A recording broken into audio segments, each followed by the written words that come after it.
নমস্কার, সনাতন ধর্মকথা চ্যানেলে আপনাদের সবাইকে স্বাগত। আজ মহালয়া, আশ্বিন মাসের 15 তারিখ, বুধবার। আজ আলোচনা করব মহিষাসুরের জন্ম বৃত্তান্ত। বরাহ পুরাণ অনুসারে আদিকল্পে সংবৎসর নামে এক ঋষি ছিলেন।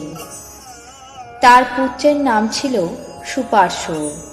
সুপার্শ্বের পুত্রের নাম সিন্ধুদ্বীপ। ঋষির বংশে জন্ম হলেও সিন্ধুদ্বীপ ছিলেন একজন অসুর। সিন্ধুদ্বীপের কন্যার নাম মাহিষ্মতি। তিনি ছিলেন দৈত্য বিপ্রচিত্তির অগ্রজা। মাহিষ্মতি একদিন অশ্বর নামে এক ঋষির আশ্রমে সখীগণের সঙ্গে ভ্রমণ করতে যান। সেই আশ্রমের রমণীয় পরিবেশ দেখে মাহিষ্মতির সেখানে বসবাস করার সুতীব্র বাসনা হয়। তিনি মহিষীর রূপ ধারণ করে ঋষিকে ভয় দেখাতে উপস্থিত হলে ঋষি ধ্যান নেত্রে মাহিষ্মতির প্রকৃত পরিচয় সম্পর্কে অবগত হন এবং বাকরুদ্ধ হয়ে অভিশাপ প্রদান করেন। পাপিয়সী, তুই যেমন মহিষী রূপ ধারণ করে আমাকে ভয় দেখাতে এসেছিস, তেমনি আমার অভিশাপে শতবর্ষ পর্যন্ত মহিষী রূপেই অবস্থান করবি। সেই কঠিন অভিশাপ শুনে মাহিষ্মতি আতঙ্কিত হয়ে ঋষির চরণ প্রান্তে পতিত হলেন এবং অভিশাপ মুক্তির জন্য কাতর অনুনয় করতে লাগলেন।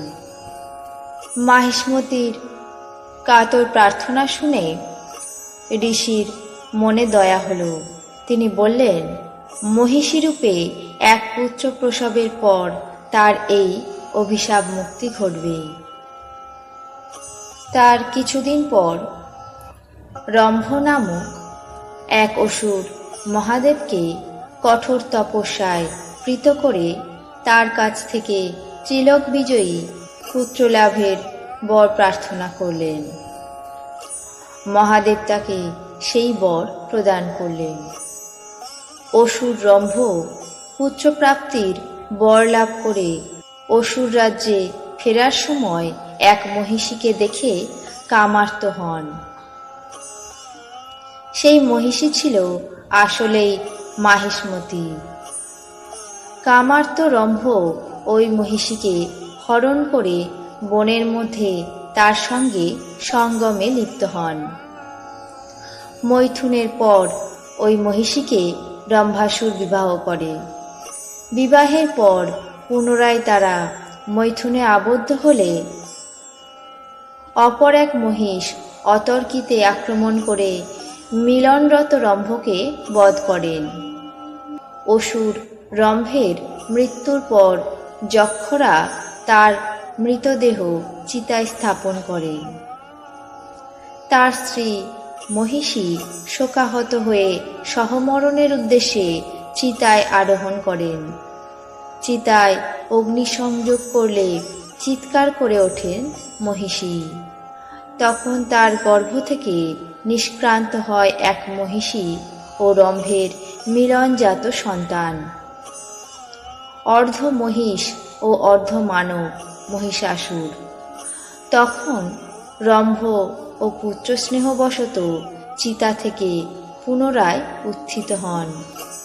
নবোত্থিত রম্ভের নাম হয় রক্তবীজ। মহাদেবের আশীর্বাদের প্রভাবে মিলনকালেই গর্ভসঞ্চার হয়েছিল মহিষীর। তার পশুরূপের সাথে মিলনের ফলে জ্বলন্ত চিতা থেকে জন্মায় অর্ধেক মহিষ অর্ধেক মানবরূপী মহিষাসুর। শিববরে জাত মহিষাসুর অতীব দুর্দান্ত হয়ে ওঠে। দেবতাদের বিতাড়িত করে স্বর্গরাজ্য অধিকার করে নেন। রাজ্যচ্যুত দেবগণ মহেশ্বর ও নারায়ণের কাছে গিয়ে তাদের ঋতরাজ্যের দুঃখের কাহিনী নিবেদন করেন। তারপর সকল দেবতা এবং হরিহরের নিদারুণ ক্রোধাগ্নি তাদের দেহ থেকে নির্গত হয়ে এক বহ্নি চক্রের নির্মাণ করে। তার সঙ্গে যোগ হয় ব্রহ্মা অন্যান্য দেবতাদের ক্রোধরশ্মি। মহামায়া আদিশক্তি দেবতাদের এই সমষ্টিভূত তেজপুঞ্জ থেকেই কাত্যায়ন দুহিতা কাত্যায়নী রূপে আবির্ভূতা হন। সেই দেবী চণ্ডিকা অসুর মহিষাসুরকে 10 দিনের যুদ্ধে বধ করেন।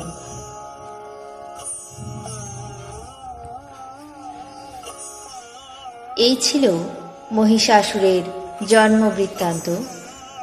আপনাদের কেমন লাগলো তা অবশ্যই কমেন্ট বক্সে জানাবেন। চ্যানেলটিকে সাবস্ক্রাইব করবেন, লাইক করবেন, শেয়ার করবেন। ধন্যবাদ।